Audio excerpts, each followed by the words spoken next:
beginning. There we go.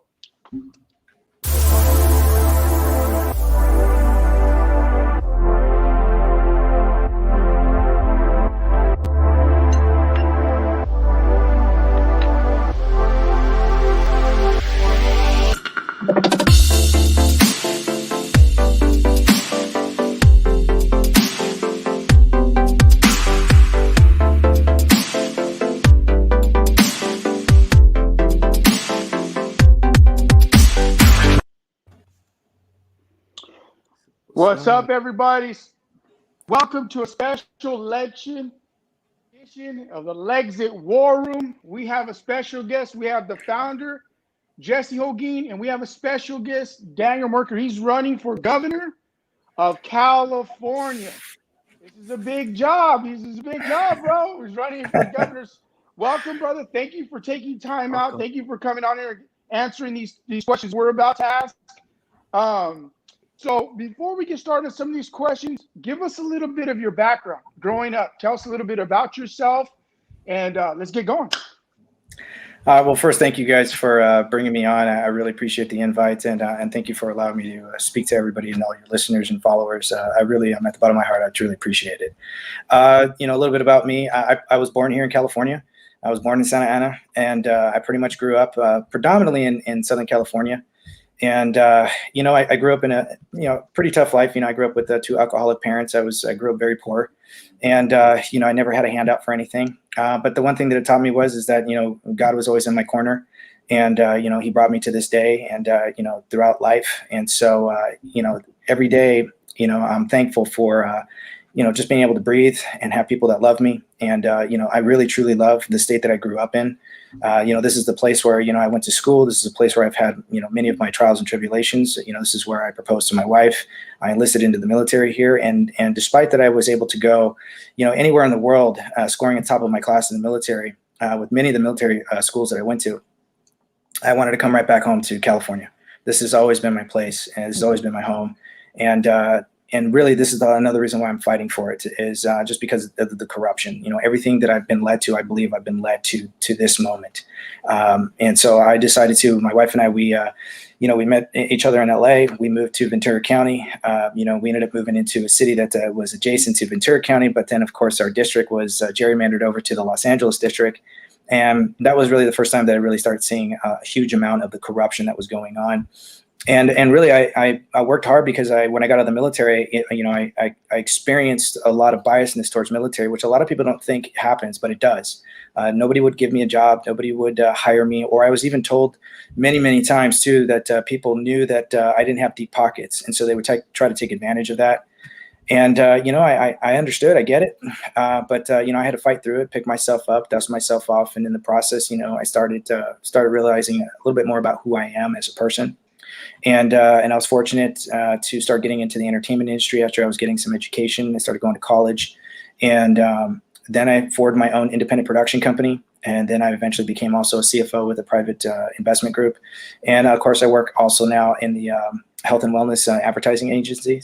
And my wife and I, we decided to move out here, and we realized that there was a lot of problems going on in the 25th district. And it was unfortunate because it was affordable for us. And this is where we wanted to start our family. And this is where I started experiencing back then with Katie Hill and Steve Knight. And I don't know if anybody heard about the whole incident with, Katie Hill, and of course, her having an affair with her husband and getting involved with somebody on her staff. And then all these, pornographic photos came out about her. And Steve Knight was another rhino. This is where I really learned about the intensity of the rhinos that are heavily involved in our state, that flat out will tell you. And I do have some of this in content where I'm at one of the congressional debates. And Steve Knight, who actually was going to support Mike Garcia, decided to run against Mike, even though he said flat out he was going to support Mike Garcia. Well, he ended up getting a huge amount of money, coming from the Democratic Party. And in one of the debates, he said, if anybody wants to get anything done in this state, you have to kind of go along to get along, which, you're going to have to kind of succumb to the left. And he got booed, the whole crowd. And I pointed out and I said, that's exactly what we're fighting against. We're fighting against this sort of systemic career politicians who have all these ties, and he's simply telling you that he's selling out. He's telling everybody in front of their face. And I think it was Nancy Pelosi's party that actually donated over $300,000 to his account when he didn't even have that much, because he wanted to pass up Mike Garcia. And so that really opened my eyes up to a lot of things that were going on. And then I started, my race went along, I started getting approached by lobbyists and super PACs and corporatists and technocrats who try to sweeten the deal. And it really is sickening. I mean, I can't tell people enough. You think you know until you decide to run for office. So all these spectators, you're just that. You're a spectator. So until you really put your neck out there, you start voicing everything that you're going to actually run for office. Now that needle's going to get pointed towards you, and you're going to get every single vulgarity thrown at you. You're going to get everybody who thinks that you even have a potential of winning. They're going to sweeten the deal. They have to. They have to get you first, because one thing I've learned is that they cannot control the grassroots Americana. They cannot control the masses that actually love and support the Constitution. That is really where the epitome of things are at right now. That's where the big battle is at. And so it's these rhinos that are these old GOP groups that are the archaic system that are at the forefront of why things are the way they are. And we really think, we think we know it all, but you don't. And this is why I tell people, close your mouth. Unless you start running, you have no idea what the hell you're talking about. Unless you actually stick your neck out there, you're a student still, you're a poli-sci student. Get off your butt and get out there and get involved and start running for office and start fighting this. Because if you know about it, or then you have something to offer. But, don't get bought out. But I'm going to tell you, they're going to sweeten the deal. They sweeten it so much. They're going to come at you first with bread and butter, everything that they can, because that's how they sort of get everybody. So when somebody gets into office, that person ends up having to recant on all the promises that they make. Why? Because they signed a contract. They present to you contracts. Well, we are such a legalistic society that those contracts actually stipulate inside the contract. And I wish to God I kept it. And I'll backtrack on why I don't have it anymore. I basically threw everything away, because after the race ended, I was done. I was done with politics. But in the contracts, it actually says, if we endorse you, you have to take our money. It's written in there. It says you have to take our money. Why would I have to get into a contract to take your money? So if you're a donor, you should just donate to the person that you want to support. Why do you want to support them? Because you believe in their cause. You believe in the policies that they stand on. You believe that they're going to support and defend the Constitution, because that's what keeps the people in power. That's plain and simple. I don't need to be a constitutional scholar to understand that. And why do I have to have a contract, right? And so a lot of times they'll say, well, we'll start off with me. It was $50,000. So they were going to throw 50 grand at me right from the front. And that's exactly what they were going to push. And they said, don't worry about the contracts. It's just a formality. It's not a formality, because down at the bottom, it also says that this is a legal binding contract that can be held up in a court of law, and that there can be a gag order. So this is in the contract. So again, I don't know what it's like I don't know what it was like for all the other candidates. I just know that this is how I was getting approached. And they say, and the reason, and how they get around the FEC or even the FPC here in the state of California is, one of the things that they do is that they will teach you how to keep the money and route it so that even if you lose, you'll still walk away with something. So it's another sweetening of the deal. Wow. And a lot of people don't see this. So in that process too, and one of the ways to get around it is, they have members, right? So say you got a super PAC. Super PAC could have, 2, 3, 4,000 members. Well, there's nothing against the law for them to tell people in their PAC, hey, go ahead and write Daniel Mercuri out, the max paycheck of, say, $2,500, right? So if there's 2,000 members that some of these PACs had, then that was $250,000 plus the 50 that they were permitted to give me. And they were going to teach me how to actually keep the money. And part of it was to route it through a nonprofit organization. Most nonprofit organizations that people don't know are a bunch of BS. So if you got a candidate that actually has a nonprofit organization, that's definitely a red flag. So if you see that, be aware of that, because what's happening is they're going to funnel the money through. And because it's nonprofit, the IRS doesn't really look at it. The FEC has zero teeth. They can throw you a letter. It looks really scary, but they don't have any arrest authority, right? And this is why your incumbents, who are career politicians, stay in office. This is what's happening behind the scenes. This is what I'm fighting against. This is what I wouldn't. And so when I wouldn't take the deal, they double down on sweetening it. They'll say, hey, listen, okay, I tell you what, there's a couple adjacent districts that we could really use you in. We'll pay for everything. We'll get you a team. We'll get you a couple of handlers. I'm like, no one's going to handle me. And, we're going to get you a fantastic team out there, and we'll get you going for the next race.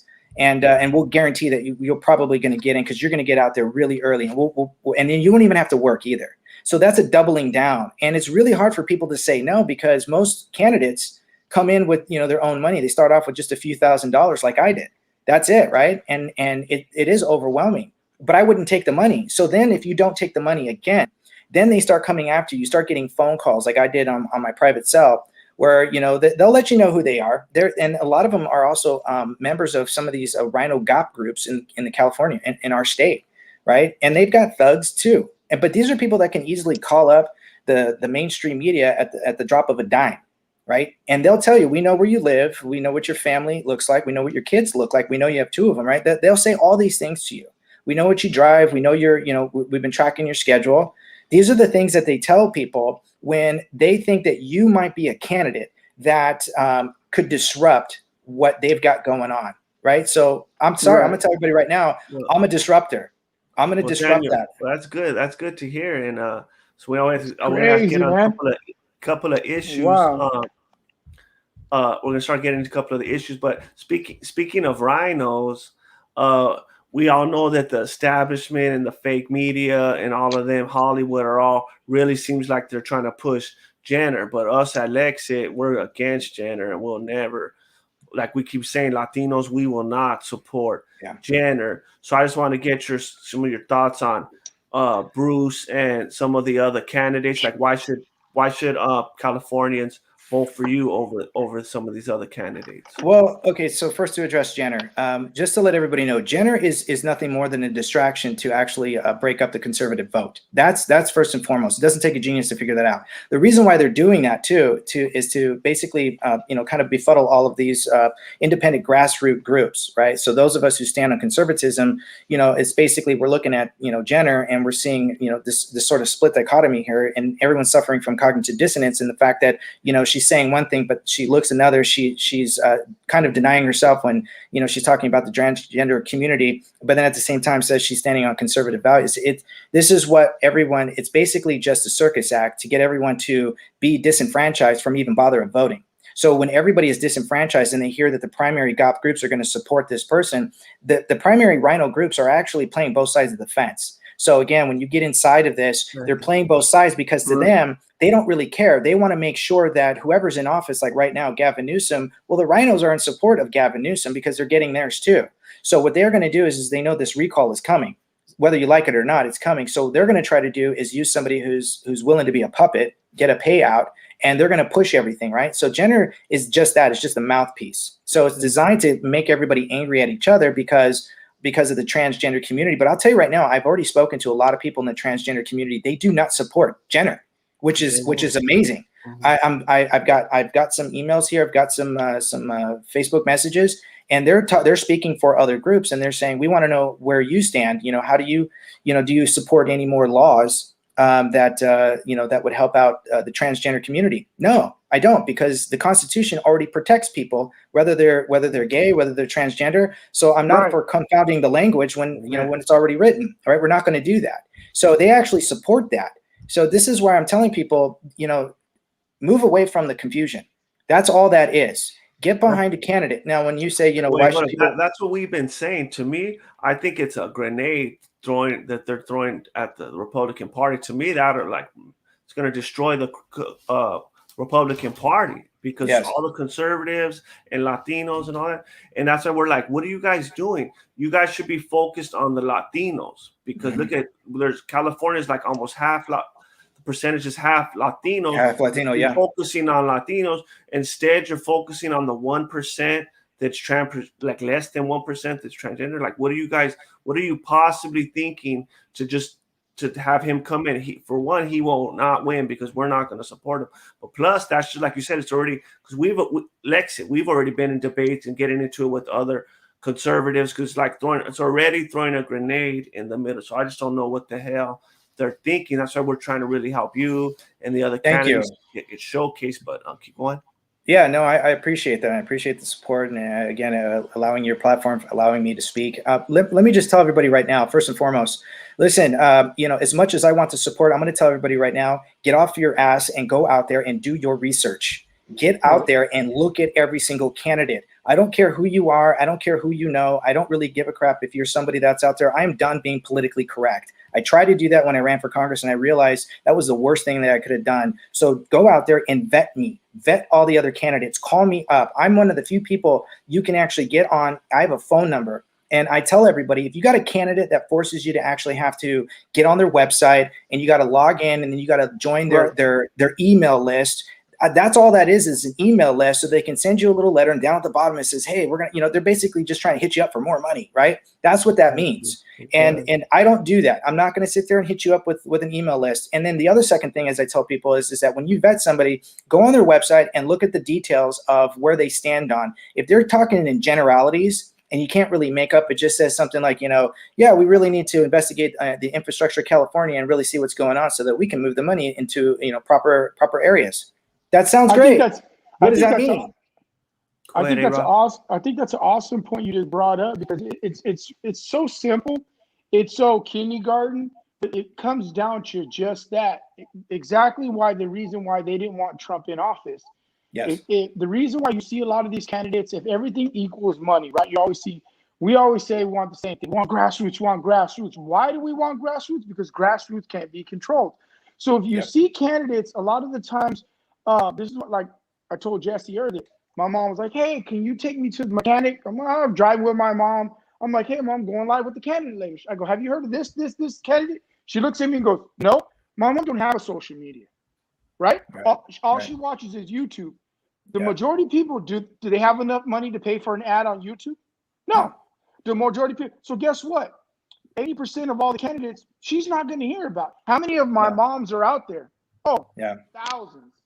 No, and this is a level of, this is how they sort of advance the playing field in such a way that favors basically those who have the money. So what those who are behind the scenes are basically betting on all the horses, because they've already got them under contract. They've already made the secret handshakes behind closed doors. They've already given the endorsements and the donor list to some of the candidates that are what we would consider the primary candidates. So a lot of people don't know, well, where can I go? What do I do? And actually, the news media is actually responsible. They're supposed to actually interview every candidate. It's irrelevant if there's 200 candidates. They've got to go and they've got to give airtime to everybody as best they can, unless they've endorsed somebody. But that's not them. They're a media. They're not out there trying to show their endorsement. They're out there trying to just display the information, or at least that's what they're supposed to do.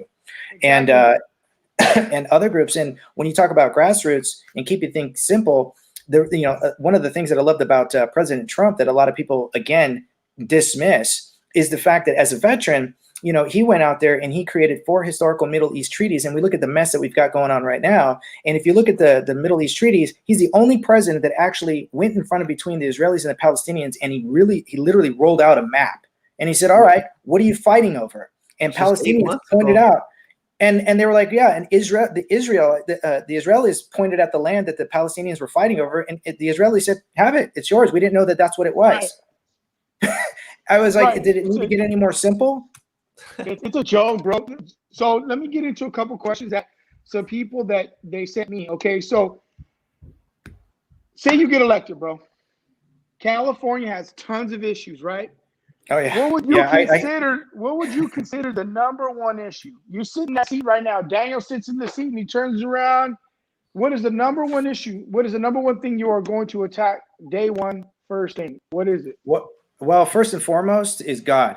We have removed God out of our country. We have removed God out of our lives. We have removed God from, allowing our children to pray in schools. We have removed God out of our government. We look at the language that a lot of our representatives are doing, and what they're doing is they're trying to change the language to change perception. You have to understand that that's what they're trying to do. So it befuddles everything that is what we're supposed to be voting on. That's supposed to be in simple terms. But every time they do this, they chip away at your fundamental faith and your ability to express yourself under the First Amendment, right? And a lot of people say, oh, well, keep your religion out of my secular government. Well, then you haven't read the Constitution of the United States.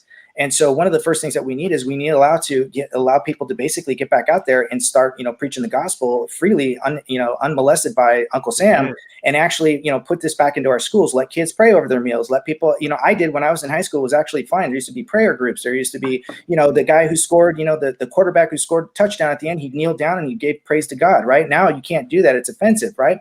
we need to get back to, first and foremost, remove the red tape and rescinding on all of those laws that basically do inhibit everybody from actually praising God and making it seem like it's a crime. It's not a crime. You put me in office, that's one of the first things that we're going to do. Number two, one of the worst things that we've got going on is systemic career politicians. And I've said this in some of my ads. Systemic career politicians is the problem, because they like to basically pour salt on old wounds, and it keeps all of us divided on a regular basis. So the news is basically in lockstep with these people who have been in office for years after years, decade after decade. It wasn't meant to be that way. That's why there's a limit on this, right? And this is why you keep hearing Congress, and I think they tried this back in, I want to say it's 2003, don't quote me on that. So much information, but even Congress tried to say, oh yeah, we're going to put on term limits, and they put on a good show, and it was like, 265 to 242, whatever. And they're like, oh, right. We tried it, guys. Let's go back to the drawing board. We got more bigger fish to fry. No, that's actually the problem. And it also goes here in the state of California. We've got a lot of families associated with people who are in the Senate at the federal level that are now at the state level. So we have we've got a super majority here in the state of California where, I think we've got like 9 or 10 Republicans. We've got maybe 20, at the Senate level, and everybody else, 80% is pretty much Republican, right? So what's the problem? One of the first things that everybody needs to understand is they say, what are you going to do to build bridges? I'm not. I have no desire. You cannot build a bridge with a snake. You cannot sit there and get in bed with the devil. You have to go in and you have to go after all of the people who have violated their oath. The only way that you're going to go after them is to re-empower your sheriffs. Your sheriffs are the gatekeepers to everybody who violated their oath. But nobody in our state, nobody at the assembly level, especially in Congress, they're not doing that. What they're doing is they're allowing federal agents to come in and perform investigations on our sheriffs when they have no authority to do that. The sheriffs actually have the authority to kick out the federal agents. They have the power to kick out the IRS. What they don't have is they don't have a governor who's going to back them. So they're doing everything they can to sit there and waiting for somebody that's going to back their bones right now, because they are the gatekeeper. That's why, and God bless some of those other sheriffs in our state when we were getting shut down, that told during Thanksgiving, that told Gavin Newsom, they're not going to back, or they're not going to enforce his regulations and his unconstitutional mandates. Those are the sheriffs that I'm going to get in touch with, so that we can then start going after every single oath violator that's sitting at our state assembly and our state senate. When we start performing investigations on them, they're exactly with what Gavin Newsom's doing right now. What is he doing now? Now all of a sudden he's throwing money and he's helping the homeless. It's amazing what we sit there and we look at it and we say, oh yeah, see what a recall does to somebody is that we hold them accountable. There's no accountability. And we need someone that's going to get in office and actually start performing these investigations, start allowing the people to perform committees to gather up affidavits. Those affidavits then can be sent to your sheriffs, and then they can be physically removed, tried under a jury of their peers, and then have them out. And then you have a special election. That's how you're going to clean house. An executive order can only go so far. You can only blockade the legislative branch so many times. But number three, what a lot of people don't forget, and I haven't put this on my website yet because I'm still doing some research and talking to a few lawyers and stuff, is everybody forgets about the judicial branch. Why do we keep forgetting about that? Don't forget that your judges can also be impeached. Why aren't we impeaching them? They're in ties with a lot of these legislatures that are basically getting in, right? And they're tying up. And this is why we have a bunch of judges that were trying to, block the president when we were just trying to get people to, he was trying to close down the borders. Activists, right? So they were actively blocking him. And why weren't they investigated? Because that's a violation of their oath as well. So right now we've got a bunch of people in the state and throughout the country that are telling everybody that, the Constitution is just, when you swear your oath, it's just a formality. No, it's not. It's not a formality. It's written in the Constitution, and this Constitution is the supreme laws of the land. That means all lands have to harmonize with that. And if they don't, there's nothing you have to do but throw it out. Like, it's really that simple. It's not overly complicated. All right. So no one's going after. So here in the state of California, we actually have a judicial reform panel, or a investigation panel for misconduct. Right. So they go in and they actually do research and they actually investigate to ensure that our judges are actually they're not abusing their power. They haven't engaged in any misconduct or criminal misconduct. If they have, they can be impeached. Well, we need to give more teeth to these groups and some of these smaller committees so that we can put them on notice as well. When you start doing this, everybody starts getting in line. But nobody has the spine to do it. Most people don't even know about this, or they've forgotten it. And this is why we've got a bunch of morons in office that are smart enough to realize that they can confuse the people, keep you distracted with people like Jenner, and then suddenly the conservative lose the vote and they get to keep Gavin. Exactly. Like another, I'm gonna switch topics a little bit, but Yeah. what another situation that's been going on over here is the lockdowns. I know that's what turned a lot of people against Gavin. As you know, he was caught, his hypocrisy was Oh yeah. exposed. How he was in the restaurant as jobs are getting shut down, businesses are closing. He's out at a restaurant. He forbids Yeah. this. Like even just today, I live over here in LA. I was trying to go. I was at the LA River, and there's like a park right there. The park's still closed. People can't even go into the park, and there's like you could work out in that park. Like there's like weight Yeah. lifting stuff, machines and stuff like that. You Yeah. can't even go out to work out. You can't even go walking at a park. Everything's locked down. I know, like in Florida, they have DeSantis is over there. He's doing great, even in Yep. Texas, other spots. I just want to know your thoughts on all the situation, how his handling of the COVID situation, and about the lockdowns. What are your views on all that? Well, first and foremost, he's an ignorant man, and this was not by accident. Listen, there were a lot easier ways that we could have done. One of the most important things that any of us could have done if anybody else was governor was you first and foremost, you quarantined the sick, not the healthy, but instead we quarantined everybody. That's the stupidest thing that we could have done in the first place. So we locked everybody down, including the healthy. You don't do that. You talk to any medical professional, you talk to any doctor, you talk to any virologist. They will tell you right from the start. You don't lock down the healthy. You lock down you quarantine the sick. Wait, one So thing, that's I'm just gonna keep going what you're doing, but one thing, because I know A-Rod would love for me to say this. Also, go on about the vaccine because we don't want it to be mandatory. Oh yeah, I'll tell you about that too. First, Yeah. keep going, and then go to the vaccine. Yeah, let's get into the vaccine. So Stay on the other that, thing. and then go to the vaccine. Okay, so let me finish this. So this part then, a lot of people don't realize too, is that in California, if you talk to a virologist, they're still actually investigating whether or not viruses and bacteria, react differently in different atmospheric conditions. So in these different atmospheric conditions, you then have to handle it differently because where one area is heavily populated, like say San Francisco and Los Angeles, it's not the same for Big Bear or out in Malibu where the weather's hotter or moist or dry or cooler or windy or rainy. Right? Bacteria moves very much like mold in different environments. So it should have been handled more at a local level, at a regional level, and they should have actually engaged with some of the local hospitals in that particular aspect. That would have mitigated so much more as far as having to shut everything down and then allow for those local businesses to kind of handle how they wanted to mitigate any sort of spread or anything like that, but allow them to still be able to function and work with and adjacent with some of the local regions and medical centers there. But instead, Gavin Newsom decided to slap everybody with a one-size-fits-all. Listen, that's not going to work. But again, it's not because he was trying to do it for your benefit. It's designed to bring a fall to the Constitution. We are one of the last strongholds of the world that have sovereignty. You get rid of that, then there's nothing left. There's nobody else in their way. This is why they want the Constitution gone. This is why they want to come for your guns. And this is why they want everybody in fear. And it's a brilliant plan. They really did a great job with this pandemic. And one of the things is people say, well, now what about the vaccines? Let me just tell everybody right now, Congress basically screwed everybody over when they came up with the Vaccine Injury Act of 1986, right? The 1986 Vaccine Injury Act.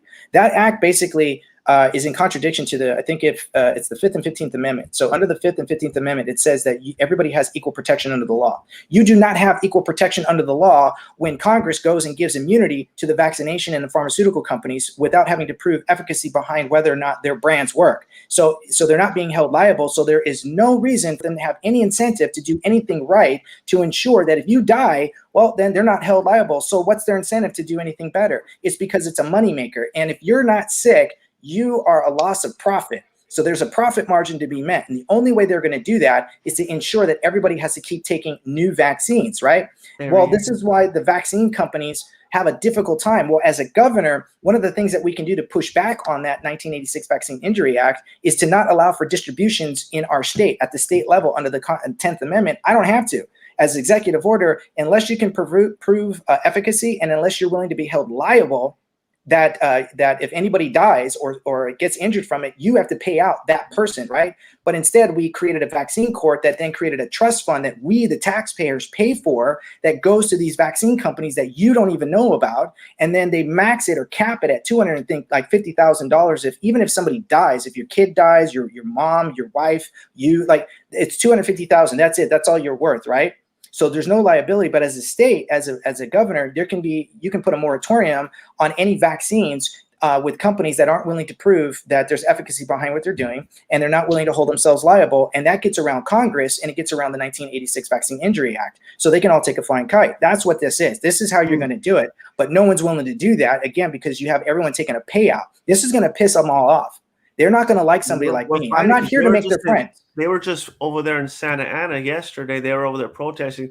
I think they're trying to put like the vaccine passport or something. Yeah, the vaccine passports. Yeah, the digital ID. So we just don't want it mandatory. But you can go ahead. No, it's completely unconstitutional. There's nothing in there. Again, this is where we get back to, did anybody read, their history? What about World War II and Nazi Germany and asking for papers? And now you have to somehow figure this out that, you got to have your vaccine. And listen, there isn't a single doctor. There's nobody at the CDC. There's nobody at the WHO. There isn't a single doctor in any county that I have personally called. And I've talked to plenty of virologists. I've talked to immunologists. I've talked to just, pediatricians. There is not one doctor that can tell me what the long-term side effects are. Not one. You know why? Oh, yeah. Because it's been less than a year.